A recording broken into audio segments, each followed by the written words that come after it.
of any job, which is health and safety of our students, and in this case, our staff. The second goal that became very clear, and you heard us talk about it in the last several months, is opening our schools to full-time, in-person learning for every family who chooses that for the upcoming school year. We saw the impacts of nearly fully remote school last year in many parts of our state. There were a lot of positives and a lot of growth and a lot of successes. We learned a lot. We became better at that. But from attendance data to academic data by letter grades, we saw impact, and we want to avoid that. Both of those core mandates right now, health and safety and the in-person return of our students and staff to learning in our buildings, is at risk. Delta has changed that. We were on a trajectory of tremendous success here. We still can be and will be if we follow some additional safety measures. But Delta is a very different strain. It is dramatically more transmissible than we saw in the Alpha variant. People are getting it in much greater numbers. The viral load is as big as it has been. They are shedding the virus. We are seeing some breakthrough cases, but thankfully we are not seeing the hospitalizations for those who have been vaccinated. The vaccines work. Vaccines work. It is the science of vaccines that demonstrates this for us. The cases for 0 to 19-year-olds in the state of Washington, so I'm not talking about Florida or Texas or Mississippi or high-profile states that are fighting reasonable health precautions. I'm talking about a state that has been exceedingly successful relative to the country. In our state right now, from June to July, cases for 0 to 19-year-olds, our school-age and preschool-age population, grew by between 60 and 80%, depending on the age cohort within that. We're seeing cases rise, hospitalizations rise across the state. We are a state that during the duration of this pandemic is roughly 2.5% of the U.S. population, but only 1% of the cases, 1% of the hospitalizations, and thankfully 1% of the loss of life across the country. We have put health and safety first and foremost, and it has mattered. We have saved thousands of lives in the state of Washington as a result of this. But Delta is making the risk imminent once more. Without additional measures, keeping schools open will be a challenge. I cannot reiterate this enough. For those folks who are frustrated by mask requirements or vaccine requirements, they need to understand the consequences of a variant like Delta impacting us as it is clearly doing in parts of the country with devastating impacts. We will have to shut down schools. We will have to shut down buildings or quarantine significant numbers of students on a regular basis. That disruption of learning has a big impact on our learners, on our families, our economy. We know how devastating this was, particularly for working moms in the last year. We can open schools safely on time this year with measures. We can keep them open, but it is going to require additional measures not yet taken, but ones that I am recommending. So, I have sent a letter to Governor Inslee. I have asked him to expand the vaccine requirement with the corresponding exemption opportunities for those who do not want to vaccinate.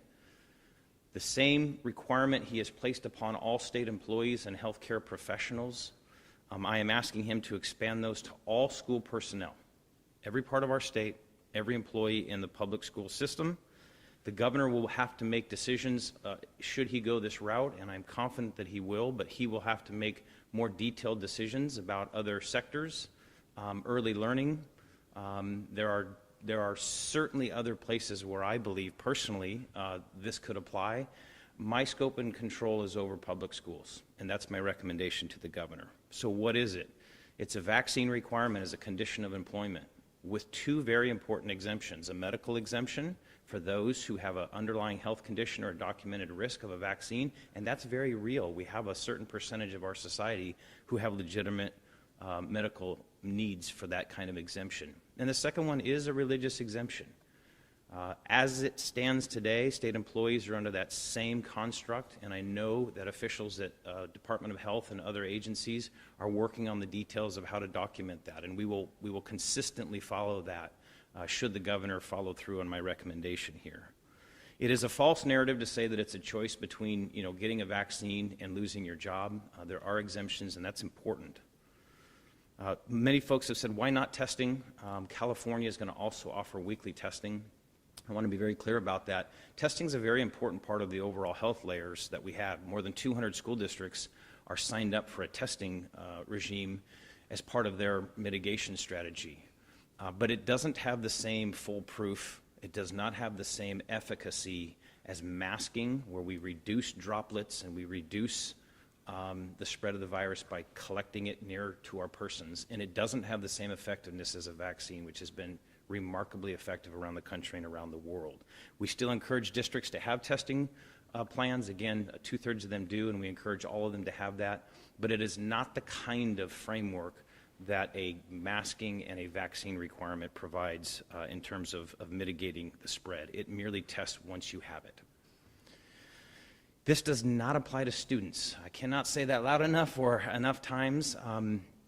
There is a process we understand around student vaccinations in this state that we understand and expect to be upheld.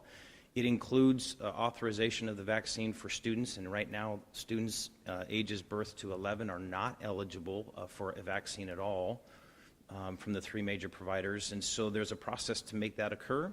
We do hope that comes soon. We continue to hear that perhaps October or November, but that's not something we're close to. There is a full process at the CDC. There's a panel that is held at the federal level, then it gets moved to the states, where each state board of health considers whether or not to make a vaccine mandatory as a condition of going to school. We have many of them in our state already. I cannot reiterate enough, having looked at the data, the rate of compliance around that is roughly 90 to 93%, going back many, many years in this state. Families understand the power of vaccines, and they comply with those, and there are reasonable exemptions to that as well. So this request to the governor is not for students. There is a lot of process remaining as I understand it. I'll certainly let the governor make his own determination about that, but my request is for all the employees of our public school system. School will start on time. This is not a delay to the start of our school or our requirement that districts provide an in-person learning opportunity for every family who wants it. This is not a pause in that. We can move forward with our school starts, some of them next week, many of them 2 weeks later, and most districts after Labor Day should move forward. We believe we have vaccination rates right now in the roughly 70% range as we informally talk to educational service district leaders, superintendents, educators, and associations across the state. That does mean that 40 or 50,000 school personnel right now, though, are unvaccinated, and thus the importance of creating that protection layer around kids and other staff members. We become, as we say in our family, that mama bear, papa bear. When your kids are potentially at risk, you do whatever you have to do between harm and that child, and in this case, vaccines can do that for the last 40 or 50,000 personnel in our school system. State employees have until October 18th under that framework. We will leave it up to the governor should he choose to follow through on this recommendation to determine if that timeline still makes sense for folks to ultimately get their second shot in the case of Moderna Pfizer, or their first shot in the case of J&J, and then there's a 2-week period after that when you are considered fully vaccinated. That timeline may be different based on the expertise of the Department of Health and the governor, and we'll leave that up to them should they go this route. I give you the airplane analogy. We are learning a lot about this, and air travel today is much safer than it was even 10 years ago and certainly 20 years ago. And it's because out ahead of that flight pattern that you're on in your plane are other planes who have traveled it. They've come in your direction, or they were ahead of you on an earlier flight or in the region. We get real-time data about that. It's why we have a seatbelt sign that says, hey, you can move about the cabin, but there are times that the pilot's going to tell you to sit down. And you turn that light on and you sit down and you think, this is a smooth flight. Why did we do this? Because they already have information about what's coming. In the state of Washington, 1 in 14 people has gotten COVID, and more of them are getting it. 1 in 19 of those people will end up in a hospital based on our last 18 months of experience. 1 out of 5 people who end up in a hospital lose their life. There is turbulence ahead, and we can see it in the data and the research. We can see it when we don't follow mask orders. We can see it when we don't vaccinate. In states with low vaccination rates, the cases are exploding hospitalizations are up and loss of life is increasing. And we can see that coming if we don't take additional steps. We have 2 mandates: health and safety of our students and staff, and the in-person learning experience that is so rich for our students and for our educators. That is what we are trying to protect as we see that turbulence coming that we know we can avoid.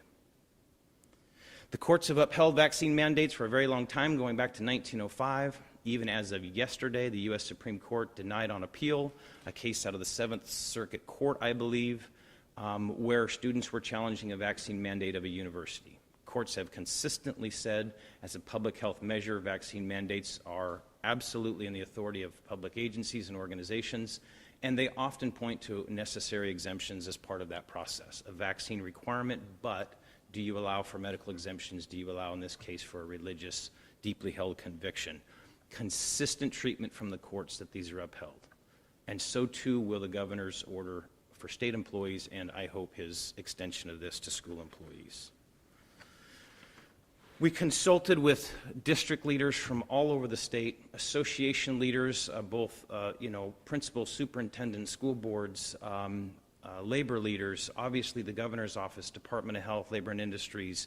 We have a long group of folks that we try to work through before we come to these decisions. And I want to be very candid. Some of them, particularly some school districts, are very, very concerned about this. Their presumption is they have employee shortages already, and this may drive more shortages. And I respect that difficulty. We considered that. We heard that. That goes into the consideration. But on balance, this request of the governor undoubtedly will save lives and keep our schools open. I will reiterate, it is not get a vaccine or lose your job. There are exemptions eligible to employees, and I expect many of them will take those exemptions to continue their employment. I reiterate to those districts that are concerned, we are starting school on time. This is not a delay. This does not close schools. This, in fact, keeps our schools open when we do it well. My personal appeal to all students who are eligible and all school personnel is please, please get vaccinated. We live in a time of unbelievable profit around misinformation. It is everywhere, and it is understandable that people read things that are completely inaccurate and wonder what to believe. I follow the CDC. I follow the Department of Health. I follow professionals in this work because I am not an epidemiologist or a virologist or an expert in this. So I have to trust expertise. And right now we are in a cultural battle between trusting the expertise of those who have historically led us through difficult times, including vaccine requirements that have literally saved humanity. And we get a moment right now to do the same thing or continue to fall prey to those who profit off of misinformation, fear, and anger. So please, to all of you, do your own research again, find credible sources. I think you will conclude that vaccinations are absolutely the right way to go for yourself and for your family, for our students, our schools, our communities, our state, our planet. We have 2 million Washingtonians right now eligible for vaccines that have not yet made that choice, and I encourage them to please do that.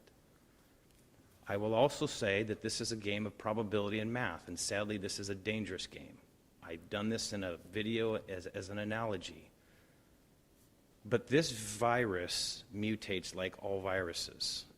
Part of our collective goal is to have enough of us with immunity and enough of us who are immunized and enough of us protected with masks and face coverings that we don't get it. Because as it infects more people, you get more permutations of this virus, and eventually you get to Delta, or perhaps worse. We literally help people all over the planet by vaccinating and wearing a mask because we reduce the probability of variants that can become so dangerous they begin to escape the vaccines that we have. We owe this to our collective humanity. We owe this to the world, to our children, to our grandchildren. We are alive today because our parents, grandparents, great-grandparents, and our elders before us vaccinated. We owe that to future generations. Please get vaccinated. Please keep our schools open by doing this. Please keep yourselves and others healthy and safe. Lastly, I want to briefly touch base on the mask order. Many of you have asked about this. The governor issued a mask requirement in our schools, again, because we have so many people unvaccinated, because it is a mitigating strategy that is very, very effective. There is very clear research about this. I have said, and I will continue to uphold my constitutional duties. I swear an oath in this office, like any elected official, to uphold the Constitution and laws of the state of Washington. The governor's orders in the state of Washington and in almost every state have the power of law. It comes with written language in the law that it is a gross misdemeanor to violate a governor order. And therefore, I have nothing but respect for local school boards who are concerned about a mask order, but they are willfully violating the law if they make a choice to pass a resolution in direct violation of any law, including a governor's order. And as a constitutional officer myself, I have to uphold the law. I cannot look the other way for a willful violation that puts the safety of our children at risk. So I say to all school board members and school leaders, thank you for all of you who are following through with this. I know it can be frustrating, but the law is clear here. Local board authority is about educational decisions of who you're going to hire, how you're going to configure your elementary, middle, and high school, what textbooks are you going to adopt in your district. School board authority does not extend to the life and death choices of a pandemic emergency. Those are left to the governor, the State Department of Health, or in some cases to a local health officer. We will uphold the law. We will unfortunately find ourselves having to suspend apportionment funds for districts who willfully violate that through a board action. I'll say once more, this is not about an individual who disagrees. There are processes for that at the local level. This is for boards who willfully violate the law and put their students and staff in danger in violation of the governor's order or any law in the state of Washington. Yesterday it was reported, or maybe this morning, that 4 educators have died in one school district in Florida, Broward County. 3 of them are confirmed to have been unvaccinated. Loss of life that was preventable. And I pray for those families and for all the citizens of Florida, all of the citizens of the United States. Preventable death has never been a controversy until today. Now we live in a moment where we are debating our individual liberties that have always had a regulation to them. We have always had freedoms, but with responsibilities. And today, there are too many people making a decision and making an exclamation about risking the lives of themselves and their peers and their communities over something that has always been measured and always regulated. So I don't want to start our school year hearing and reading about the loss of life of educators. This state has been a leader in the nation in keeping cases, hospitalizations, deaths down, and I will not yield to that purpose. We will do that, and we can open school and keep them open.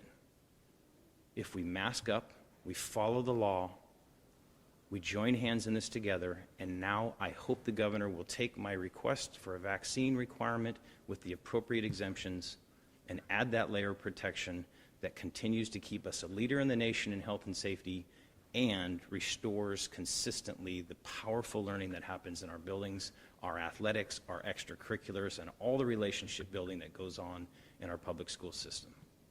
Appreciate your time. I know there are a lot of questions. I will do my best to repeat questions so folks hear them who are online, and let us get going on that. And I am here. Superintendent, the governor's office says that while they're looking at ways to increase vaccination rates, they're not ready to make any announcements on your request yet. Aren't we running out of time, or is it already too late? The school year starts in less than a month for most. The logistics of getting the vaccinations done, if someone started today, would not be ready in that time. Yeah. Are you expecting to start the school year with this mandate and some teachers being held back from coming? How logistically would this work out if the governor were to agree? Yeah, the question is really the timing of this. Given the school year start, is it too late? Do we expect districts to hold back starts or educators not to come in? The answer is no to that. We will start school. We can continue to move forward. State employees have until October 18th. Again, lots of vaccinations are in place already. But we can move forward because we have these protective layers. This is, again, that turbulence that's coming. So I don't expect delays in the start of school, and everyone needs to show up for their jobs on this and continue to work forward. I would like to have seen this even a week ago would have been more powerful than a week later, but it is never too late. It is never too late unless we find ourselves in the middle of the school year shutting things down because we didn't do this now. So it's appropriate to move now, to move expeditiously. We do have time, and thankfully so many educators and staff have already made the choice to get vaccinated that we are building that protective layer around our students and staff. This is that next step to really ensure it. Other questions? We've got a couple questions in the chat box from Jerry Cornfield from the Everett Herald. He's first asking if you support a mandate for students, and will you be asking the State Board of Health to issue that kind of mandate? Thank you. The question is, how does this apply to students, and do I support a mandate for students, and will I advocate for that when the timing is appropriate with the State Board of Health? This request of the governor from me does not include students at this point in time. He will have to determine if that's a priority for him or if it's within his emergency powers. That is not my request here. Mine is merely to extend the state employee requirement of adults to school employees. I do support a vaccine mandate for students, as I have the current mandates for students, with the appropriate exemptions authorized for parents to make that choice. We have high vaccination rates in this state. It has allowed our students to be healthy and safe. I will support that for this when it goes through the full process and it comes before the State Board of Health. If they make a determination to consider that, at this point, I will absolutely support that for students as a requirement to enroll in our schools as we do with other vaccines.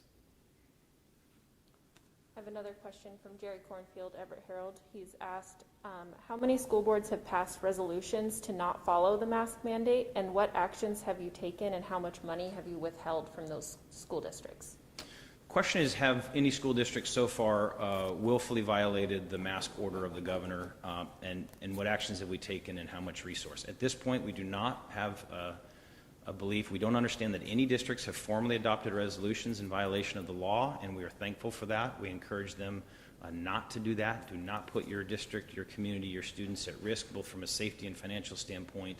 What we will do is begin an emergency rule process to make clear for districts how that will work, likely withholding their September apportionment, and likely prorating a permanent reduction to their budgets if they go that route. We do not expect them to do that. But because we have some folks, including a few lawmakers, encouraging a willful violation of the law, we have to be prepared in case that occurs. At this point, we do not have any information that any district has done that.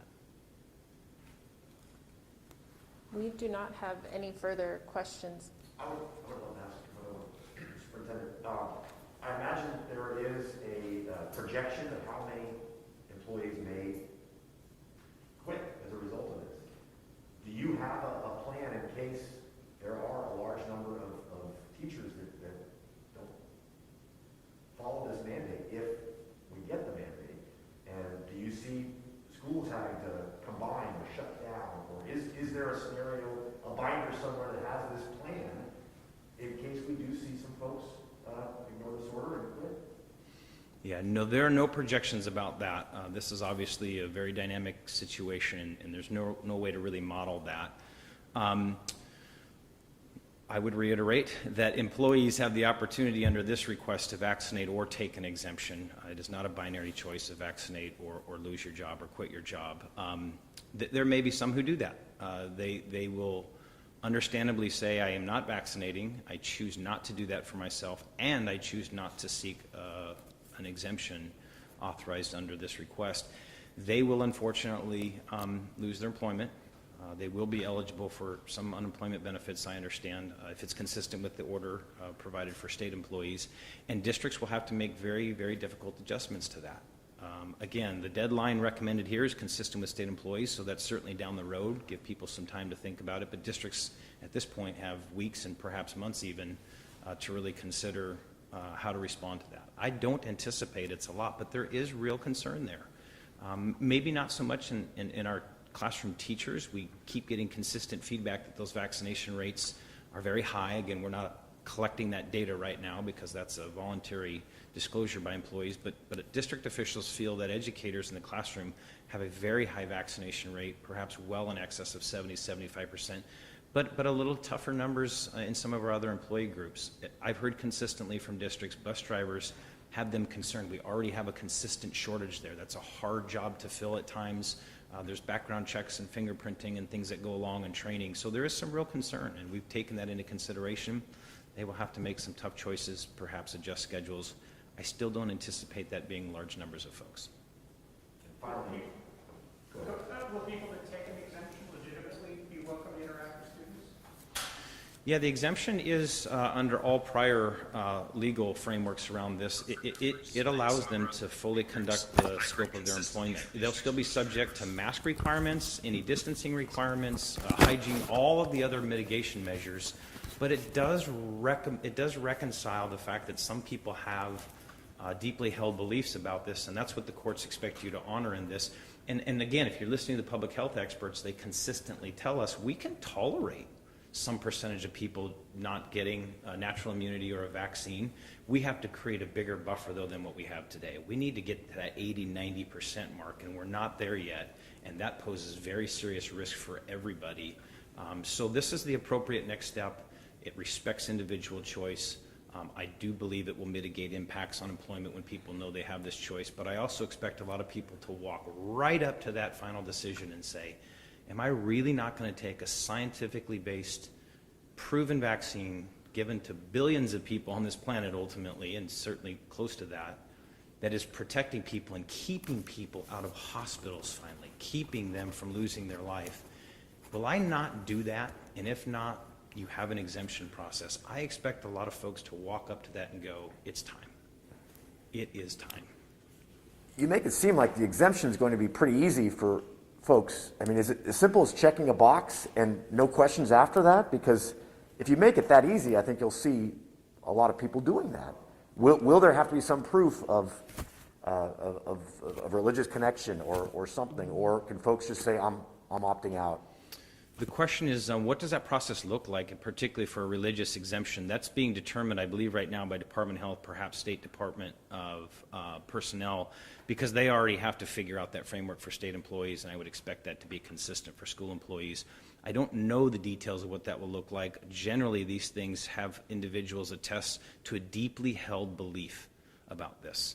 And so this might be one of the rare occasions where there's essentially an attestation for the individual, but that will be up to personnel officials in the state of Washington should the governor apply that to us, but they are already working on that for state employees. Last thing I had was, does this end with your letter and this discussion here, or is this going to happen? I know you've talked to the governor about this. Can we expect an announcement, maybe not in the next couple of days, but next week on this? Well, that will certainly be up to the governor. I never want to speak for Governor Inslee or his team. We have kept them up to speed. We've helped them understand.